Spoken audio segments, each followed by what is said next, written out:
참 고마우신 하나님 아버지 감사를 드립니다.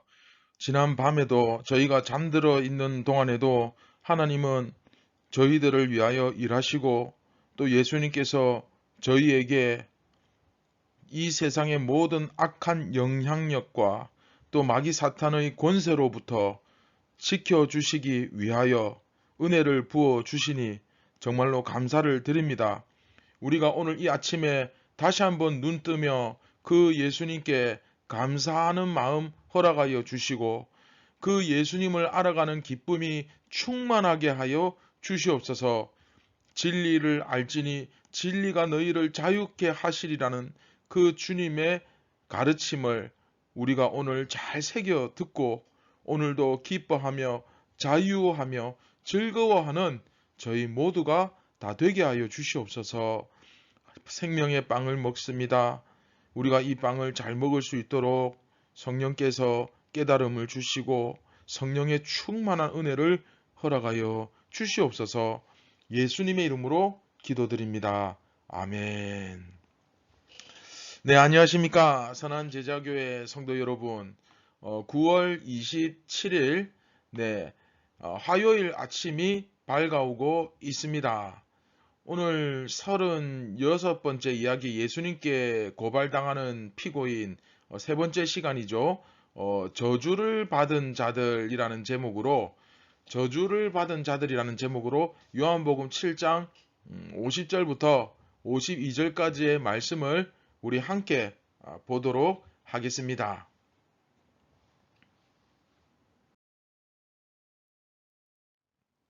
그 중의 한 사람 곧 전에 예수께 왔던 니고데모가 그들에게 말하되 우리 율법은 사람의 말을 듣고 그 행한 것을 알기 전에 심판하느냐? 그들이 대답하여 이르되 너도 갈릴리에서 왔느냐? 찾아보라. 갈릴리에서는 선지자가 나지 못하느니라 하였더라. 아멘. 네, 대제사장과 바리새인이 우리 지난 시간에 이야기 쭉 이렇게 정리해 보면 그 아랫사람들 어떤 의미인지 설명드렸죠. 아랫사람들을 시켜서 예수님을 잡아오라고 했지만 그쵸? 그러지 못했죠. 그러자 야 너희들도 미혹되었느냐? 너희들도 거기 빠졌구나. 우리를 봐라. 이 당국자들이나 바리새인들 중에는 예수를 믿는 자가 없다. 거기에 빠진 자가 없다. 그러면서 율법을 알지 못하는 이 무리는 저주를 받았다. 네, 정말 그 교만의 끝을 달리죠. 이 말 한마디로 이들은 예수님의 그 법정 앞에 피고인으로 서게 되는 가장 확실한 명분을 받은 것이고 또한 자기들의 영적 상태가 지금 어떤지 스스로 증명하는 꼴이 되어버렸습니다. 그리고 이어서 오늘 말씀 보시면 요한복음은 당시 유대인들 중에서 특별히 이 고위층에 속하는 소위 말하는 그 엘리트주의자들, 그쵸?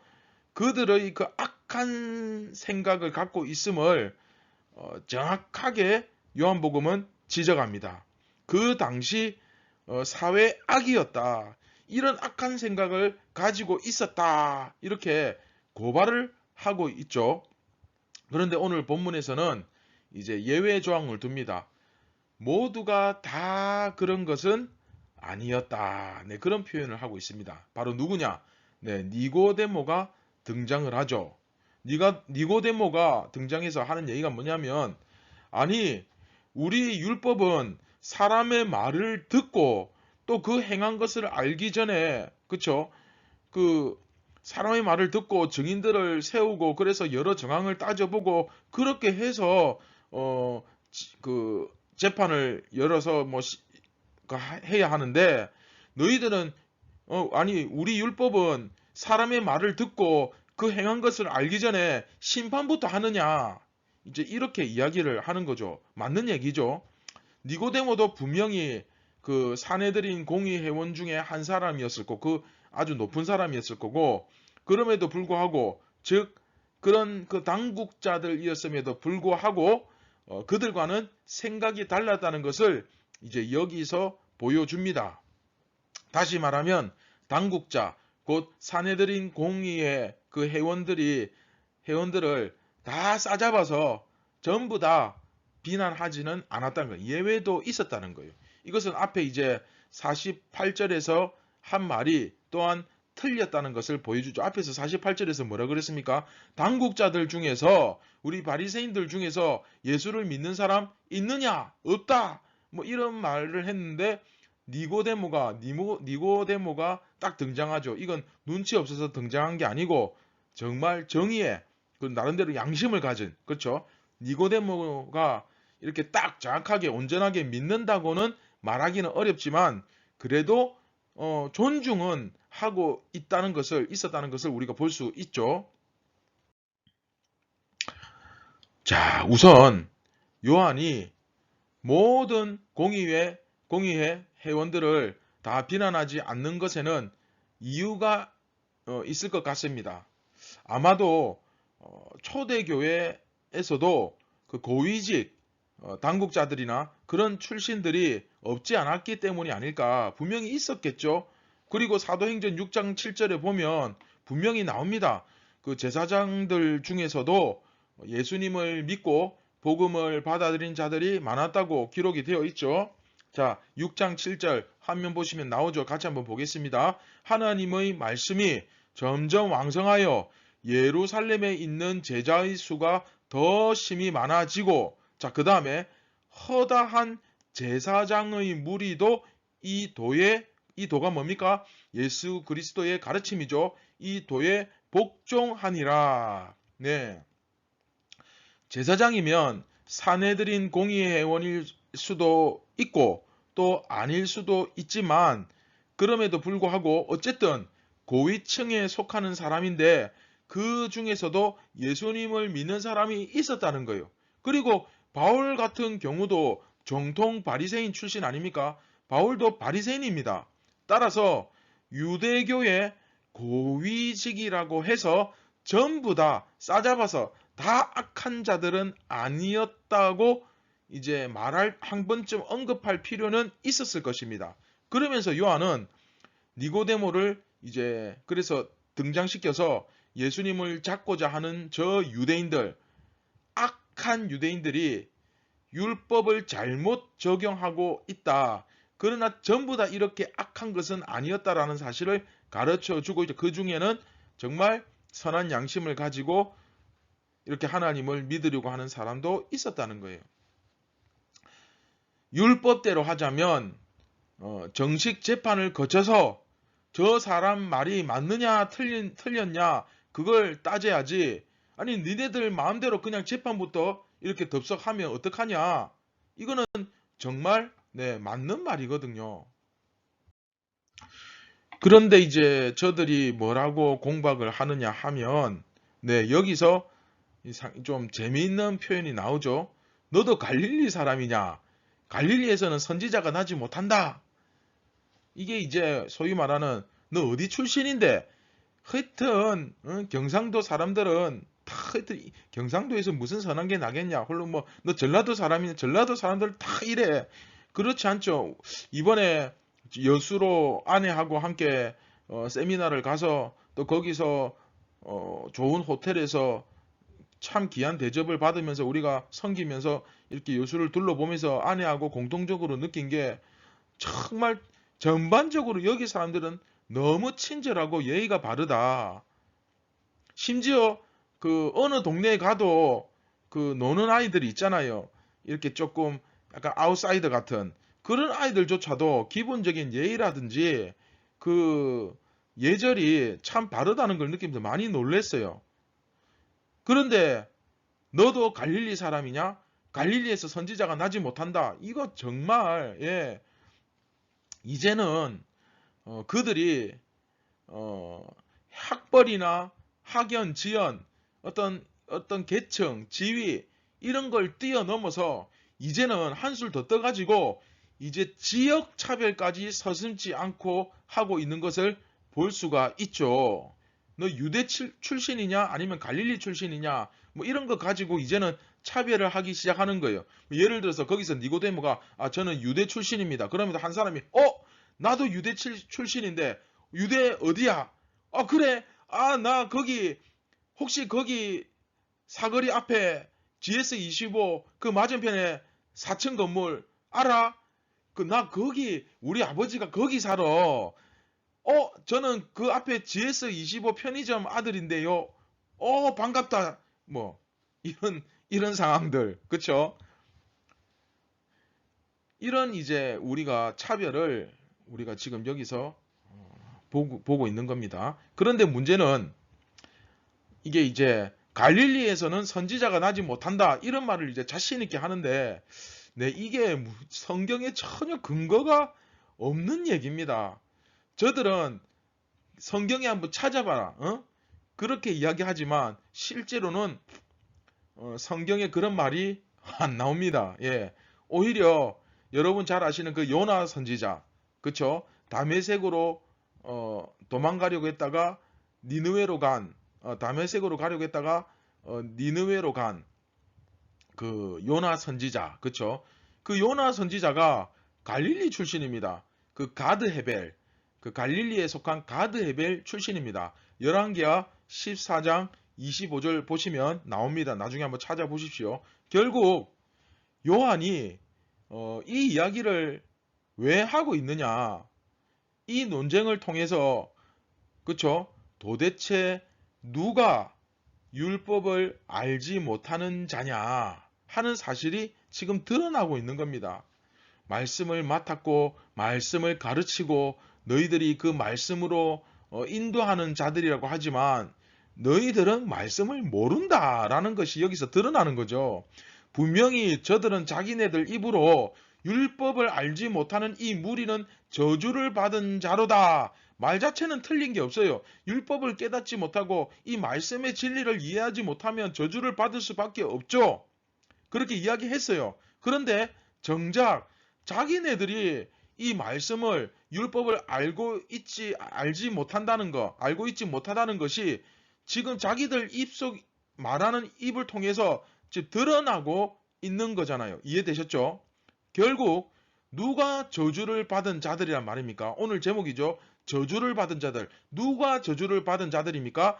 예수님을 대적하던 유대인들, 예수님을 대적한 대제사장과 바리새인들이 바로 저주를 받은 자들이었다라는 사실을 오늘 요한복음 말씀을 통해서 애매하게가 아니라 너무너무 명확하고 분명하게 지금 드러내고 있는 것입니다. 자, 오늘 말씀의 포인트 이해하셨습니까? 자, 여기서 또 예수님과 저 유대인들의 차이가 확실하게 드러나죠. 예수님하고 유대인들은 당연히 다르지 이렇게 생각하시면 안 되고 근본적으로 무엇이 문제인지 어디서 차이점이 드러나는지 그걸 보셔야 여러분도 내가 이 유대인하고 똑같은지 아니면 정말 예수님의 제자인지 참 이스라엘인지 분별을 할 수가 있잖아요. 그래서 잘 유심히 보시면서 집중하셔서 들으시고 여러분 자신에게 적용을 하셔야 돼요. 자, 예수님과 유대인들의 차이 뭡니까? 학벌, 계층, 심지어 지역, 인맥 이런 것을 가지고 차별하는 사람들, 이런 것에 대한 편견을 가지고 있는 사람들, 이런 사람들이 온 세상을 살리는 생명의 근원, 생명수 강물의 근원, 온 세상을 비추는 빛, 그 빛의 근원, 그 예수 그리스도와 이런 분과 함께 할 수 있다고 생각하십니까? 함께 할 수가 없지 않습니까? 모든 사람에게 구원의 빛을 던지시기 원하는 우리 주님의 이 모습과 이들의 모습은 완전히 다르죠. 뭐 또 이렇게 성경을 또 잘 모르시는 분들은 이렇게 이야기할 수도 있습니다. 목사님, 예수님은 죄인들과 고아와 가부와 도적들, 일단 죄인들과 함께 하시지 않았습니까? 맞습니다. 예수님은 죄인들을 먼저 찾아가셨습니다. 그러나 그 말씀을 듣고 회개하고 깨닫는 자들을 예수님께서 이끄신 것이지 모두에게 말씀은 공평하게 다 예수님께서 전하십니다. 그러나 그 말씀을 듣고 회개하고 돌이키는 자가 예수님의 제자가 되는 거죠. 자, 확실하게 정리되셨죠? 다시 말씀으로 돌아와서 그래서 이런 모든 사람에게 구원을 주시는 그 주님의 모습과 이 오늘 본문에 나오는 학벌, 계층, 인맥, 심지어 지역을 따지는 이들은 절대 함께 할 수 없습니다. 이 사람들은 어떤 사람들입니까? 자기네들끼리 높은 자리 올라가가지고 그 좋은 자리 다 차지해가지고 자기들만의 리그, 그쵸? 카르텔을 형성해가지고 다른 사람들 함부로 막 무시하고 우리는 다 거룩한 사람이고 우리는 다 높은 사람이고 하나님과 가까운 사람이고 뭐 이런 식으로 생각하면서 실은 어떻습니까? 다 썩어 빠진 그런 자들이 자기들 아니었습니까? 그런 모습을 오히려 자기들이 지금 자기 입을 통해서 보여주고 있고 이렇게 2000년 동안 성경에 기록되어서 계속해서 주님의 심판, 정죄를 받고 있는 겁니다. 이 무리들은 자자대대손손 2000년 동안 지적을 당하고 있는 거예요. 성경을 통해서. 그리고 나중에 예수님께서 이 세상 역사가 끝나는 마지막 날에 오셔서 이제 최종적으로 지옥행을 선포하시겠죠. 오늘 말씀을 맺도록 하겠습니다. 자, 여러분 오늘 시작할 때 메인 화면 기억나십니까? 이게 뭐지? 이게 도대체 무슨 상관이지? 뭐 아마 이렇게 생각하시는 분들도 계셨을 것입니다. 자, 이것은 영화 도그빌이라는 영화의 한 장면입니다. 제가 시간 관계상 영화에 대해서 자세하게 설명은 드리기가 좀 시간이 그렇고 어쨌든 나중에 이제 한번 꼭 주일날 물어보십시오. 이게 어떤 영화인지 아마 설명을 들으면 더 이렇게 가슴에 와닿을 거예요. 자, 이 영화는 그 여러분 악의 평범성 그 유명한 책이죠. 그 이 악의 평범성이 등장하는 그 아히만의 예루살렘, 그쵸? 그 책에 나오는 내용인데 이 악의 평범성에 대해 시사하는 바가 굉장히 큰 영화가 바로 이 도그빌입니다. 제목도 도그빌이잖아요. 도그가 뭡니까? 개잖아요. 빌, 마을, 개 같은 마을. 죄송합니다. 아침에 이 경건의 시간 하는데 이런 말을 쓰는 게 좀 부적절한 것 같은데 죄송합니다. 여하튼 그 제목이 그래요. 그런 이제 그걸 악의 평범성을 시사하는 바가 큰 영화인데 이 악의 평범성이라는 개념은 악이 평범하다기보다는 그런 의미가 아니고 겉보기에 두드러지지 않는, 그러니까 악인으로 잘 인식되지 않는 인물이 태연하게 일상적으로 끔찍한 악을 저지를 수 있다는 의미를 담고 있습니다. 네, 동네에서 그냥 평범하게 보이는 아이인데, 그쵸? 그냥 그런 청년이고 그런 동네 아저씨고 한데 끔찍한 죄를 저지르잖아요. 뭐 그쵸. 저희도 마찬가지죠. 그런데 이런 개념화된 흔히 사방에 널려 있는 그런 악인들, 악당들 그런 의미가 아니라 얼마든지 우리가 평범하게 생각할 수 있음에도 불구하고 충분히 죄를 저지를 수 있다. 결국 우리가 죄인이라는 얘기죠. 모두가 착하게 보이지만 다 죄인이라는 거예요. 그래서 우리도 이 악의 평범성에 의하면은 나는 대체로 좋은 사람, 늘 옳은 사람. 그래서 사실은 나는 항상 선하다. 나는 착하다. 그래도 나는 나쁜 짓 안 하고 남한테 피해 안 끼치고 선하게 살려고 노력하는 사람이다. 라고 스스로 생각하는 사람이 사실은 굉장히 위험한 사람입니다. 그런 사람들은 대부분 나는 그렇게 살려고 노력하기 때문에 그래도 내 생각이 거의 다 맞고 내 판단이 항상 다 맞는 건 아니지만 거의 맞다. 이런 식으로 주장할 확률이 상당히 높습니다. 이게 악의 평범성이죠. 그리고 사실 알고 짓는 죄보다 모르고 짓는 죄가 훨씬 많아요. 모르고 짓는 게 더 많은 게 죄예요.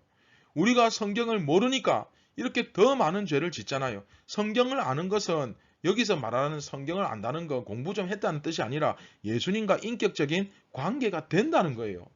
예수님을 사랑한다는 거죠.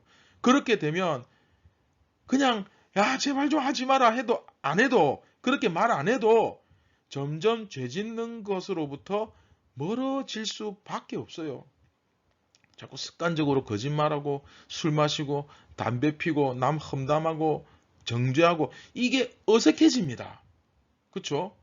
그리고 그런 자꾸 내가 죄를 짓기 아주 사소한 죄라도 자꾸 짓기 시작하면 그때부터 성령의 굉장히 강력한 간섭과 제재가 들어옵니다. 예. 자, 사랑하는 선한 제자교회 성도 여러분, 오늘 말씀을 통해 내가 정말로 붙잡고 있는 줄이 무엇인지를 잘 한번 생각해 보셨으면 좋겠습니다. 적어도 내가 어떤 학연이나 지연, 인맥 이런 것들을 따진다면 조금이라도 내가 그거 의지하고 산다면 그것은 곧 내가 예수 그리스도가 아니라 확실한 반석과 같은 생명의 줄이 아니라 썩은 동아줄을 붙잡고 있다는 증거입니다.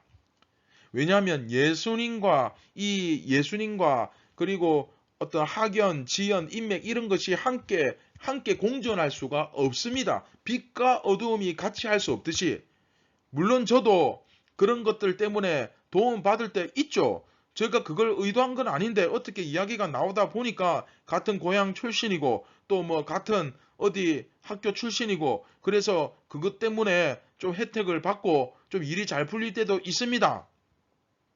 그러나 여러분 분명한 것은 제가 그렇다고 해서 그런 학연이나 지연을 중요시 여기지 않습니다. 그것 의지하지 않습니다. 누군가 와서 같은 고향 출신이고 또 같은 뭐 아는 사람 동생들이고 뭐 그래서 도움을 주겠다. 그러면 감사하게 도움을 받죠. 그런데 그렇다고 해서 제가 그것을 의지하는 사람은 분명히 아닙니다. 우리 안에 혹시 자리 잡고 있을지 모르는 어떤 이 편견이나 차별의식, 심지어 어떤 특권의식, 그리고 또 학연과 지연, 이 악의 평범성 이런 것들에 내가 지금 사로잡혀 있지는 않은지 한번 잘 돌아보시고 정말로 공의롭고 투명했던 예수님의 삶을 본받아 우리도 그렇게 살아가기를 결단하는 이 오늘 아침이 되기를 주님의 이름으로 축원드립니다. 할렐루야. 네, 다 함께 말씀을 기억하며 같이 기도하시겠습니다.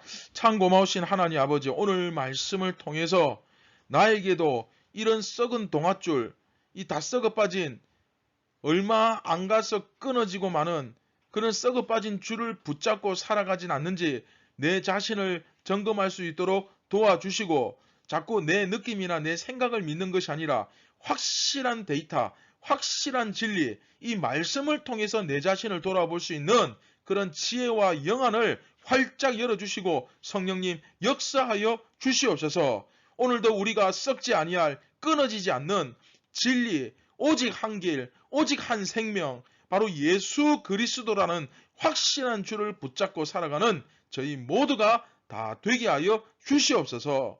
내가 이 땅 가운데서 예수님을 위하여 살아갈 때에 심지어 내가 그것 때문에 손해를 보고 어떤 고난을 받을지라도 그런 고난과 고통을 투명인간 취급하며 정말로 주님 앞에 내 간절한 마음을 보이며 그것을 증명할 수 있는 그런 신실하고 깨끗한 마음을 저희에게 허락하여 주시옵소서. 모든 영광을 하나님께 올려드립니다. 예수님의 이름으로 기도드립니다. 아멘. 사랑하는 선한 제자교회 성도 여러분, 오늘도 확실한 줄을 붙잡고 두려워하지 말고 쫄지 말고 염려하지 말고 자신있게 나아가시기를 바랍니다. 여러분들이 어떻게 살든 아니죠. 여러분들이 정말 예수님이라는 확실한 줄을 붙잡고 살아가면 상황이 어떻게 되든 어떤 일이 생기든 걱정할 필요가 없습니다. 예수님을 믿으시기 바랍니다. 감사합니다.